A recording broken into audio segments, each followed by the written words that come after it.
আমাদেরকে অনেকে বলছে আমরা অ্যান্টি বিএনপি পলিটিক্স করে। আমরা বিএনপির বিরোধী নয়, আমরা খালেদা জিয়ার বিরোধী নয়, আমরা তারেক জিয়ার বিরোধী নয়, আমরা জিয়াউর রহমানের বিরোধী নয়। তবে বাংলাদেশে আমরা চাঁদাবাজদেরকে ঠাঁই দিব না, ঠাঁই দিব না। বাংলাদেশে আমরা কোন সিন্ডিকেট ঠাঁই দিব না, ঠাঁই দিব না। বাংলাদেশে কোন সন্ত্রাসদেরকে আমরা ঠাঁই দিব না।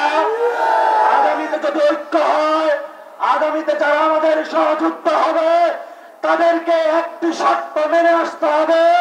বাংলাদেশে চাঁদাবাজি করা যাবে না, বাংলাদেশে সন্ত্রাস করা যাবে না, বাংলাদেশে সিন্ডিকেট করা যাবে না, বাংলাদেশের জনগণের রাজনীতি করতে হবে।